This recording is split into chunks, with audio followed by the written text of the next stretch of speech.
Hello everyone and welcome back. तो आज मैं आपके साथ एक बहुत ही पुराना आपका गेम जो आपने सबने देखा है बचपन में, मैं उसी को डिस्कस करने जा रहा हूँ।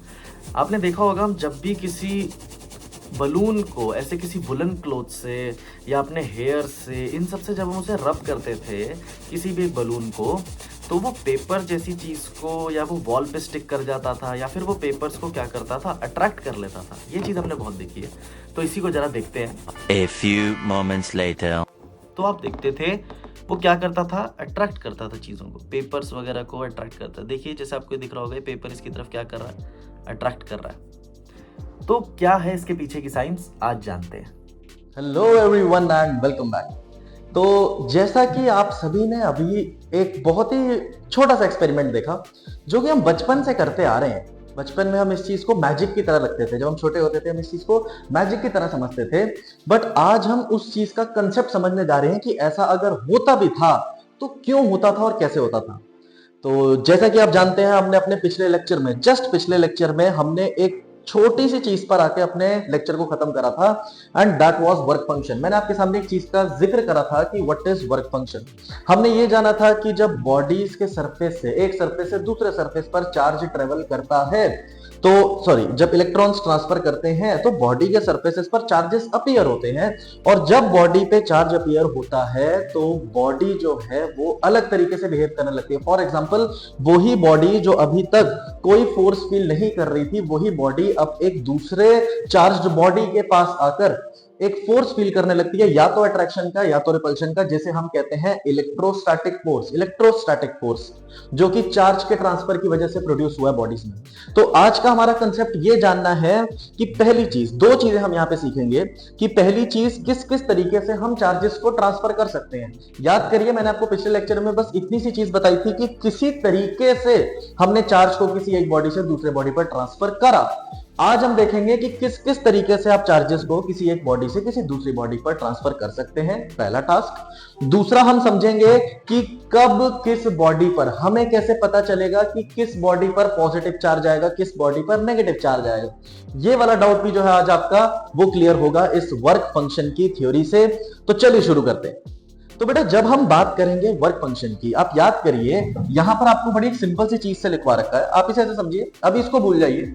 हम स्टार्ट करते हैं अपने बेसिक थ्योरी से। और आपको मैंने पिछली क्लास में यह बताया था कि अगर कोई सरफेस होता है, कोई सरफेस है, अगर हमें इलेक्ट्रॉन्स को क्या कराना है, कोई सरफेस अगर हमें इलेक्ट्रॉन्स को एमिट कराना है, फॉर एग्जांपल इसको चलिए ऐसे देखते हैं कि ये हमारे पास एक सरफेस है, राइट, ये हमारे पास एक सरफेस है और इसके सरफेस से मुझे इलेक्ट्रॉन्स को क्या कराना है, एमिट कराना है। पहली बात तो ये समझिए, हर एक बॉडी जो है वो फिजिक्स के हिसाब से भी चले तो हर एक बॉडी जो है वो किससे बनी है, चार्जेस से बनी है। These charges are nothing but present in the atom. जो एटम्स में इलेक्ट्रॉन्स होते हैं, हर एक मैटर जो है वो किससे बना है, एटम से बना है। एटम्स के अंदर, इंडिविजुअल एटम्स के अंदर इलेक्ट्रॉन्स प्रेजेंट है, तो वही इलेक्ट्रॉन्स जो है वो यहाँ पर चार्ज कैरियर्स का काम करती हैं, या वही इलेक्ट्रॉन्स जो है वो सरफेस को छोड़ के चले जाएंगे। पहली चीज देखिए, ये चीज आपको आगे 12th में भी डिटेल में पढ़ाई जाएगी, बट मैं अभी आपको बहुत बेसिक तरीके से बताने की कोशिश करता हूं। मान लेते हैं इस सरफेस पर, पहली बात तो ये समझिए, जो नेगेटिव और पॉजिटिव चार्ज है, जैसे मान लीजिए अगर आपके पास नेगेटिव और पॉजिटिव चार्ज है, एक अगर नॉर्मल बॉडी की बात करें तो उसमें जितना नेगेटिव होगा उतना ही उसमें कौन सा चार्ज होगा, पॉजिटिव। इसीलिए उस बॉडी को एज अ होल हम क्या कहते हैं, न्यूट्रल। एज अ होल हम उसे क्या कहते हैं, न्यूट्रल। दूसरी चीज आज के बाद आपको क्या याद रखनी है, आप अपनी 10th वाली थ्योरी से बाहर आइए और एक नई थ्योरी में आइए कि इलेक्ट्रॉन जो होता है एक मैटर के अंदर या फिर एक कंडक्टर के अंदर, वो कंटिन्यूअसली किस में होता है, वो कंटिन्यूअसली होता है मोशन में, मोशन।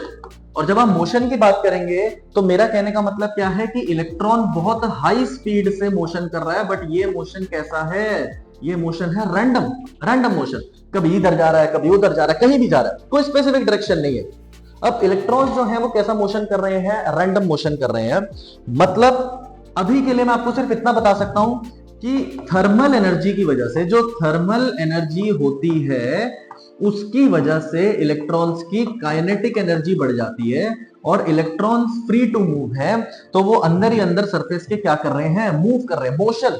थर्मल एनर्जी की वजह से उनकी काइनेटिक एनर्जी, अब थर्मल एनर्जी कहां से आई, ये आई रूम टेम्परेचर से। जो आपका रूम टेम्परेचर होता है, मतलब जो नॉर्मल टेम्परेचर होता है, उससे आई है ये।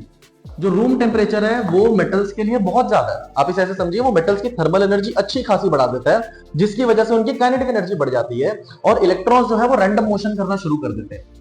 तो पहला कंसेप्ट ये कि अगर इलेक्ट्रॉन मूव कर रहा है तो वो मूव करते करते सरफेस को खुद ही टाप के निकल जाए, बट ऐसा नहीं होता।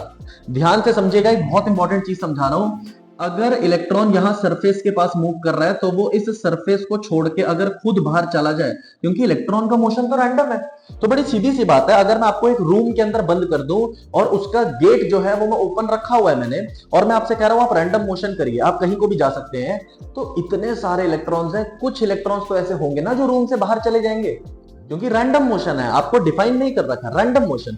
तो ये चीज यहां पर भी हो सकती है कि भैया अगर इलेक्ट्रॉन रैंडम मोशन कर रहा है तो इलेक्ट्रॉन सरफेस छोड़ के बाहर चला जाए, बट ऐसा क्यों नहीं होता वो समझिए। देखिए, जैसे ही इलेक्ट्रॉन किसी सरफेस के एज से, एज की बात कर रहे हैं हम, सरफेस की बात कर रहे हैं, सिर्फ सरफेस की, एंड्स, सरफेस से जब भी इलेक्ट्रॉन अगर बाहर की तरफ आएगा, तो जैसे ही इलेक्ट्रॉन बाहर की तरफ आएगा ना, वो अपनी जगह पर उस पर्टिकुलर जोन में वो कैसा चार्ज बना देगा? Positive. Positive represents absence of, एक चीज याद रखनी है, पॉजिटिव किसको रिप्रेजेंट करता है?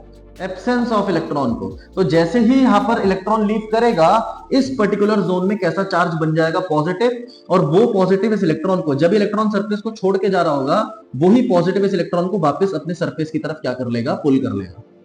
इस चीज को हम आपको डिटेल में आगे जब आपकी सेकंड बुक स्टार्ट होगी उसमें हम इसे पढ़ाएंगे, वर्क फंक्शन क्या होता है, कैसे चलती हैं चीजें। जब आपका फोटो इलेक्ट्रिक इफेक्ट वाला जो कंसेप्ट आएगा, उससे पहले हम आपको वर्क फंक्शन के बारे में अच्छे से बताएंगे। अभी स्टार्टिंग है 12th की, ज्यादा वो नहीं लेने की टेंशन। अपन बस इतनी चीज को समझ रहे हैं कि इलेक्ट्रॉन खुद सरफेस को छोड़ के नहीं जा सकता। एक चीज आपको मैंने हल्की बहुत बता दी। यहां पर क्या हो रहा है, मैंने रूम के अंदर रैंडम मोशन अलाउ कर रखा है, बट रूम के अंदर मैं भी हूं। मैं आपको क्या कर रहा हूं? मैं आपको कंट्रोल कर रहा हूं। जैसे कोई बच्चा मुझे क्लास से बाहर जाता दिखा, मैंने उस बच्चे को वापस क्या कर लिया? पुल कर लिया। ये कर रहा है सरफेस।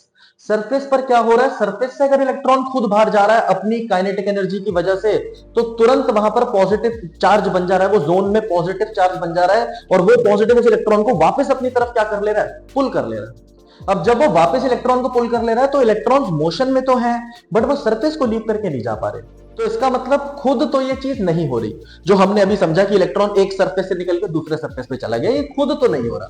अब ध्यान से समझिए बेटा, बड़ी सीधी सी चीज है। एक बात बताइए, इसको ओवरकम कैसे करा जा सकता है? अगर मैं इस इलेक्ट्रॉन की, जो इलेक्ट्रॉन यहां से एमिट हुआ, जो इलेक्ट्रॉन यहां से बाहर आ रहा है, उस इलेक्ट्रॉन की अगर मैं एनर्जी को बढ़ा दूं, उसकी एनर्जी को बढ़ा दूं, तो एक टाइम ऐसा आएगा कि ये जो पॉजिटिव आयन यहाँ पे बना, जो पॉजिटिव चार्ज यहाँ पे बना, ये सफिशिएंट नहीं होगा इस इलेक्ट्रॉन को अपनी तरफ पुल करने के लिए। फॉर एग्जांपल, अगर कोई बहुत ही बिगड़ा हुआ बच्चा हुआ, तो वो मेरी भी नहीं सुनेगा, वो क्लास के बाहर भाग जाएगा। वही कंसेप्ट यहां लगा रहे हैं। मतलब हमें इलेक्ट्रॉन्स को, ध्यान से सुनिएगा, बहुत इंपॉर्टेंट चीज है, अगर हमें चार्जेस को या फिर अगर हमें इलेक्ट्रॉन को एमिट कराना है, अगर हमें इलेक्ट्रॉन को एमिट कराना है, तो हमें एक मिनिमम एनर्जी उसे सप्लाई करनी पड़ती है। मिनिमम एनर्जी, एक मुझे मिनिमम एनर्जी उसे देनी पड़ेगी ताकि वो सरफेस को लीव करके जा पाए। क्यों देनी पड़ रही है? उसके पास खुद की भी एनर्जी है, बट मुझे एक एक्सटर्नल एनर्जी इलेक्ट्रॉन को देनी पड़ती है, मिनिमम एनर्जी, उसको ओवरकम करने के लिए। इस फोर्स को, मतलब जो फोर्स उस पर लग रहा है, इस फोर्स को ओवरकम करने के लिए मुझे एक एक्सटर्नल एनर्जी इलेक्ट्रॉन को सप्लाई करनी पड़ती है। और मतलब सारा काम यही है। देखिए, अगर हमने एनर्जी सप्लाई करी है, दैट मींस हम क्या कर रहे हैं? एक तरीके से ये मान लीजिए हम वर्क कर रहे हैं, और उसी को आप क्या कहते हैं? Work function. ध्यान से सुनेगा, आप सारी चीजों को मैं वाइंड अप कर रहा हूं। हम वर्क फंक्शन को कैसे डिफाइन करते हैं? हम कहते हैं वर्क फंक्शन, जो वर्क फंक्शन है, it is nothing but the minimum amount of energy. जब हम बात करेंगे वर्क फंक्शन की, तो वो क्या है? The minimum amount of energy, minimum amount of energy जो हमें सप्लाई करनी पड़ेगी एक इलेक्ट्रॉन को क्या करने के लिए? एमिट करने के लिए। मतलब अगर मुझे एक इलेक्ट्रॉन को एमिट करना है, तो मुझे कितनी मिनिमम अमाउंट ऑफ एनर्जी उसे सप्लाई करनी है, या फिर हम इसे ये कह सकते हैं, मुझे कितना वर्क करना पड़ रहा है, मिनिमम वर्क, कितना मुझे वर्क करना पड़ेगा इस इलेक्ट्रॉन को इस सरफेस से बाहर निकालने के लिए। That is called work function. ये चीज समझिए, वर्क फंक्शन।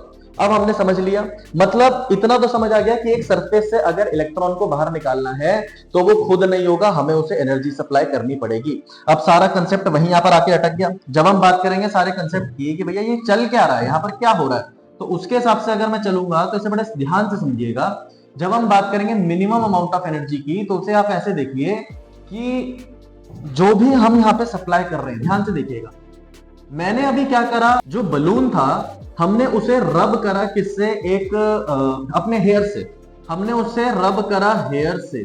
ध्यान से समझिएगा, रबिंग, जब हम रब करते हैं चीजों को, रबिंग, तो वो क्या क्रिएट करता है, फ्रिक्शन। सारी चीजें देखिए अब रिलेट होती चली जाएंगी। जब आप दो बॉडीज को रब करते हैं तो उनके बीच में क्या क्रिएट होता है, फ्रिक्शन, घर्षण, फ्रिक्शन। और फ्रिक्शन जो है उसकी वजह से क्या प्रोड्यूस होती है, हीट। क्या मैं ये कह सकता हूं हीट भी किसकी फॉर्म है, एनर्जी की फॉर्म है। जो हीट है वो भी किसकी फॉर्म है, एनर्जी की फॉर्म है। और यही एनर्जी जो है ये सप्लाई होती है किनको, इलेक्ट्रॉन्स को, और यही उन्हें मदद करती है क्या करने में, एमिट करने में। ध्यान से देखिए सारी चीजें सामने आ गई। जब आप दो बॉडीज को रब कर रहे हैं, सबसे सिंपल तरीका बॉडी को चार्ज करने का, रब कर दो। By rubbing the bodies we can charge them. और ये कैसे पॉसिबल हो पा रहा है, जब आप दो बॉडीज को रब कर रहे हैं तो उन दोनों बॉडीज के बीच में फ्रिक्शन की वजह से क्या प्रोड्यूस हो रही है, हीट। और हमें पता है heat is a form of energy, और इसी एनर्जी को इलेक्ट्रॉन्स जो है, जो सरफेस के पास बैठे हैं इलेक्ट्रॉन्स, जो तैयार बैठे हैं बाहर निकलने के लिए, यही इलेक्ट्रॉन्स इस एनर्जी को एब्जॉर्ब करके क्या हो जा रहे हैं, एमिट हो जा रहे हैं। और जब ये एमिट हो रहे हैं तो ये सामने वाले सरफेस पे चले जा रहे हैं। जो भी चीजें हो रही हैं, मतलब एक सरफेस से दूसरे सरफेस पे ट्रांसफर हो जा रहे हैं। मतलब इलेक्ट्रॉन बॉडी को छोड़ के चला गया। जैसे इलेक्ट्रॉन बॉडी को छोड़ के जाएगा, इस बॉडी पे कैसा चार्ज आ जाएगा, पॉजिटिव। और दूसरी बॉडी जिस पर वो गया उस पर कैसा चार्ज आ जाएगा, नेगेटिव। ये चीज समझिए। तो जब भी इलेक्ट्रॉन जैसे ट्रांसफर करते हैं, ट्रेवल करते हैं किसी एक बॉडी से किसी दूसरे बॉडी की तरफ, उसके लिए हमें एनर्जी चाहिए होती है। वही एनर्जी हमें मिलती है अलग अलग तरीकों से। एनर्जी क्यों चाहिए वो हमने पढ़ लिया, ये इसलिए चाहिए होती है हमें एनर्जी। और जो एनर्जी चाहिए उसका सबसे सिंपल तरीका एनर्जी को प्रोड्यूस करने का, दैट इज कॉल्ड फ्रिक्शन। और भी बहुत तरीके हैं, जैसे फोटो इलेक्ट्रिक इफेक्ट्स। हम कुछ ऐसे मटेरियल्स जो बहुत ज्यादा लाइट सेंसिटिव है, हम उन पर अलग अलग वेवलेंथ की लाइट को फॉल कराते हैं और सरफेस से इलेक्ट्रॉन एमिट हो जाता है। और भी बहुत तरीके हैं, धीरे धीरे हम पूरे उसमें साल में पढ़ेंगे। बट अभी के लिए जो हम इस चैप्टर में डील कर रहे हैं, हम किससे कर रहे हैं, फ्रिक्शन। हम फ्रिक्शन का इस्तेमाल करेंगे चार्जेस को किसी एक बॉडी से किसी दूसरे बॉडी पर ट्रांसफर करने के लिए। ये चीज आपको समझनी है। अब चलिए इसे वाइंड अप कर देते हैं, जरा एक बार सारी चीजें देख लेते हैं। अपने पीडीएफ पर आते हैं हम वापस, और ध्यान से देखते जाइएगा बेटा, जो भी आपके डाउट है आप पूछ सकते हैं। ध्यान से देखिए, जब हम बात करते हैं वर्क फंक्शन की, energy required to remove an electron, जो अभी मैंने आपको पढ़ा, energy required to remove an electron from the surface of a material is called work function. कितनी आपको एनर्जी चाहिए एक इलेक्ट्रॉन को रिमूव कराने के लिए। यहां पर मैंने एक स्टेटमेंट लिखी है, flow is always from low work function to high work function. इसे मैं आपको अभी समझाऊंगा, उससे पहले आप जरा इसे देख लीजिए। ये देखिए, ये हमने कंसेप्ट देखा कि जब हम एक ग्लास रॉड को एक सिल्क क्लॉथ से रब करते हैं, एक ग्लास रॉड को जब हम एक सिल्क क्लॉथ से रब करते हैं, तो आपने देखना है पॉजिटिव चार्ज जो है वो ग्लास रॉड पे आता है, नेगेटिव चार्ज जो है वो सिल्क क्लॉथ पे आता है। ऐसे ही कुछ अलग अलग एग्जांपल्स हैं यहाँ पे, जैसे वुलन कोट हो गया, प्लास्टिक सीट हो गई, वुलन कारपेट हो गया, रबर शू हो गया, ये सब चीजें यहाँ पर हैं। तो आपको ध्यान से समझना यहाँ पर हो क्या रहा है। देखिए, हमें कैसे पता चलेगा कि किस बॉडी पे पॉजिटिव चार्ज आएगा, किस बॉडी पे नेगेटिव चार्ज आएगा। अब हम इसे समझ लेते हैं जरा। देखिए, मैं आपको फिर से एक कंसेप्ट समझाऊंगा, इंपॉर्टेंट है, ध्यान से समझिएगा और सिंपल है।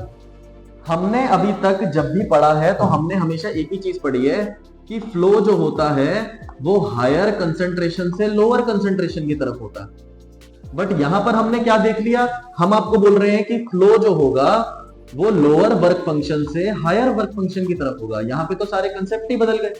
अब वो क्यों बोला जा रहा है उसको ध्यान से समझिए। देखिए, अगर मैं आपके सामने दो बॉडी, सबसे पहली बात तो ये समझिए वर्क फंक्शन क्या है, energy required to supply body. मतलब आपको एनर्जी कितनी सप्लाई करनी पड़ेगी एक बॉडी पर, अगर आपको उसके सरफेस से चार्ज को क्या कराना है, एमिट कराना है। अगर मान लीजिए ये एक बॉडी है ए, ये एक बॉडी है बी, इस बॉडी का जो वर्क फंक्शन है, ध्यान से सुनते जाइएगा, जो ए बॉडी है, मैं आपसे कह रहा हूं इसका वर्क फंक्शन जो है वो कितने का है, 20 जूल्स का। मतलब अगर 20 जूल की एनर्जी इसको मिल गई तो इसके सरफेस से इलेक्ट्रॉन क्या हो जाएगा, एमिट हो जाएगा। ध्यान से सुनिएगा, जब हम आपको बोलते हैं work function is nothing but energy, energy को डिनोट करते हैं जूल्स में।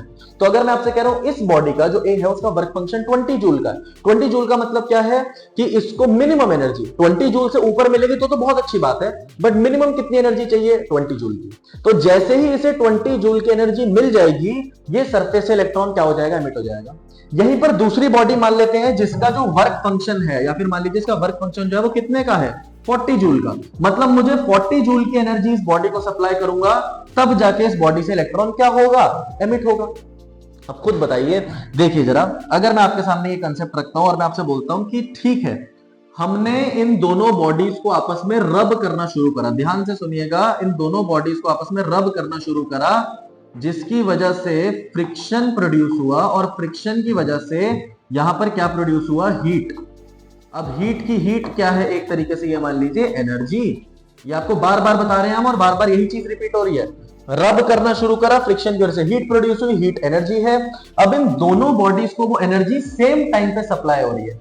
अब आप इसे ऐसे मानिए, पहले मान लीजिए दोनों को 10 जूल्स की एनर्जी हुई, 10 से बढ़ के वो मान लेते हैं 15 जूल हुआ, 15 जूल से मान के बढ़ के वो हो गया 20 जूल। अब इसको भी 20 जूल की एनर्जी मिल गई है, इसको भी 20 जूल की एनर्जी मिल गई है, बट दिक्कत क्या है, 20 जूल की एनर्जी मिलते ही ये वाली बॉडी जो है, इससे जो इलेक्ट्रॉन है वो क्या कर जाएगा, वो एमिट कर जाएगा, क्योंकि इसको कितनी एनर्जी की चाहिए थी, 20 जूल, वो इसे मिल गई। तो इस सरफेस से इलेक्ट्रॉन एमिट हो गया। क्या इस सरफेस से इलेक्ट्रॉन एमिट हुआ, नहीं। क्यों, क्योंकि इस सरफेस का अभी वर्क फंक्शन पहुंचा ही नहीं है। इस बॉडी में से इलेक्ट्रॉन को एमिट कराना तो हमें कितनी एनर्जी चाहिए, 40 जूल, बट हमें मिली कितनी है अभी तक, 20 जूल। अब आप इन बॉडीज को रब करना छोड़ भी दो तो आप देखोगे कि इस बॉडी से इलेक्ट्रॉन एमिट हो चुका है और इस बॉडी पर जा चुका है। अगर मान लीजिए इस पे 2 इलेक्ट्रॉन्स चले गए, यहां से 2 इलेक्ट्रॉन की कमी हो गई, तो यहां पर 2 पॉजिटिव का चार्ज आ गया, यहां पर 2 नेगेटिव का चार्ज आ गया, दोनों बॉडीज चार्ज हो चुकी है। क्या मैं ये कह सकता हूं यहां से कि जितना लो वर्क फंक्शन है, ध्यान से सुनिएगा, जितना लो वर्क फंक्शन है उतना ही इजी होगा बॉडी में से इलेक्ट्रॉन को क्या कराना, एमिट कराना। जितना ज्यादा लो वर्क फंक्शन होगा उतना ही आसानी से मैं बॉडी के सरफेस से इलेक्ट्रॉन को क्या करा सकता हूं, एमिट करा सकता हूं। अब इसी कंसेप्ट के बेसिस पर आप ध्यान से बताइए, क्या ये स्टेटमेंट सही है? हाँ जी, जब भी इलेक्ट्रॉन का फ्लो होता है वो लोअर वर्क फंक्शन से हायर वर्क फंक्शन, क्योंकि जिसका वर्क फंक्शन लो होगा वो इलेक्ट्रॉन को बहुत जल्दी एमिट कर देगा, जिसका वर्क फंक्शन हाई होगा मुझे उसे ज्यादा एनर्जी सप्लाई करानी पड़ेगी इलेक्ट्रॉन को क्या कराने के लिए, एमिट कराने के लिए। बस इतनी सी बात है। अब उसी बेसिस से अगर मैं आपसे पूछूं, देखिए क्वेश्चंस किस तरीके से बनते हैं, बड़े ध्यान से देखिएगा। अगर आपसे पूछा जाए कि इधर आ जाइए टेबल पे, आप अभी सबको भूल जाइए, अगर आपसे पूछा जाए कि इलेक्ट्रॉन्स के बेसिस में, इलेक्ट्रॉन्स में या इन दोनों बॉडीज में, जैसे आपको ये दोनों दे रखे हैं, जैसे ये देखिए, इसकी बात करते हैं। जैसे यहां पर दे रखा है आपको ग्लास रॉड और साथ में आपको दे रखा है सिल्क क्लॉथ। तो जब मैंने सिल्क और ग्लास रॉड को रब करा है तो सिल्क क्लॉथ पर नेगेटिव चार्ज आया। नेगेटिव चार्ज का मतलब क्या, सिल्क क्लॉथ पर इलेक्ट्रॉन आए, और कहां से आए हैं, ग्लास रॉड से। तो मतलब ग्लास रॉड पे कैसा चार्ज आ गया, पॉजिटिव का, सिल्क क्लॉथ पे कैसा चार्ज आ गया, नेगेटिव का। आपसे अगर मैं पूछूं कि ग्लास रॉड और सिल्क क्लॉथ में से किसका वर्क फंक्शन ज्यादा है, दिमाग लगाइएगा, किसका वर्क फंक्शन ज्यादा है। देखिए वर्क फंक्शन ज्यादा मतलब उसने इलेक्ट्रॉन को एमिट नहीं करा होगा। यहां पर इलेक्ट्रॉन को एमिट किसने करा है, ग्लास रॉड ने। मतलब भैया इसका वर्क फंक्शन क्या था, कम था, क्योंकि इसने इजीली इलेक्ट्रॉन को एमिट कर दिया। यहां पर इलेक्ट्रॉन आए हैं, इसने इलेक्ट्रॉन एमिट नहीं करे, मतलब सिल्क का वर्क फंक्शन क्या है, ज्यादा है, और उसका वर्क फंक्शन क्या है, कम है। तो यहां से आप पता लगा सकते हैं कि ग्लास रॉड जो है इसका वर्क फंक्शन लो है और इसका वर्क फंक्शन क्या है, हाई है। तो देखिए इलेक्ट्रॉन का ट्रांसफर कहां से हुआ, लो से किसकी तरफ, हाई की तरफ। तो आगे से एक स्टेटमेंट भी याद रखिएगा, पॉजिटिवली चार्ज अगर आपको कोई बॉडी मिल रही है तो इसका मतलब उसका वर्क फंक्शन लो था, नेगेटिवली चार्ज अगर आपको कोई बॉडी मिल रही है इसका मतलब उसका वर्क फंक्शन हाई था। कुछ बॉडीज का वर्क फंक्शन बहुत ही ज्यादा होता है, इसीलिए वो बॉडीज के सरफेस से चार्जेस को एमिट नहीं कराया जा सकता, चार्जेस को मूव भी नहीं कराया जा सकता। अगर आपसे इंसुलेटर्स की बात करें तो इंसुलेटिंग मटेरियल्स में वर्क फंक्शन ज्यादा होंगे, वहां पे तो चार्ज मूव ही नहीं करते, वहां तो इलेक्ट्रॉन के पास खुद के पास भी कोई एनर्जी नहीं है। तो अगर आपको इलेक्ट्रॉन को मोशन में लाना है तो पहले तो आपको खुद उसको एनर्जी सप्लाई करनी पड़ेगी उसको मोशन में लाने के लिए, फिर उसका वर्क फंक्शन अचीव करने के लिए। मेटल्स की बात करें, मेटल्स में आपको वर्क फंक्शन जैसी चीज अच्छे से दिखेगी, जो भी वर्क फंक्शन वाला कंसेप्ट है वो आपको बहुत अच्छे से दिखेगा किसके अंदर, मेटल्स के अंदर। ठीक, अब एक छोटा सा कंसेप्ट मैं आपसे पूछना चाहूंगा। यहां पर हमने क्वेश्चन रखा है आज की क्लास का last question, a metal rod held in hand and rubbed with a wool do not develop any charge. जैसे मान लीजिए अगर ये एक मेटल की रॉड होती, ठीक, इस मेटल रॉड को मैंने वूल के कपड़े से, वुलन क्लॉथ से मैंने इसे रब करा, तो फ्रिक्शन की वजह से ऑब्वियसली चार्जेस ट्रांसफर करेंगे। मान लेते हैं वूल क्लॉथ से इलेक्ट्रॉन जो है वो मेटल की रॉड पे आया, उसको मैंने होल्ड करके रखा हुआ है, तो जब मैंने उसे होल्ड करके रखा हुआ है तो वो मेटेलिक रॉड पर चार्ज आता नहीं, वो न्यूट्रल रहेगी, उसको चार्ज करना है। अब बताइए उसको चार्ज कैसे करें, या ये चार्ज क्यों नहीं हो पाता है? इन्होंने लिखा है metallic rod held in hand and rubbed with woollen cloth do not acquire any charge. इस पे कोई चार्ज नहीं आ रहा। ये आपका आज का क्वेश्चन है। जिसको भी इसका आंसर पता है वो हमें कमेंट सेक्शन में जरूर बताएं, इसको हम आपको नेक्स्ट वीडियो में बताएंगे। ध्यान रखिए अपना, अच्छे से पढ़ते रहिए। जो भी आपके डाउट है आप हमें कॉन्टैक्ट कर सकते हैं या फिर आप हमें कमेंट सेक्शन में भी बोल सकते हैं।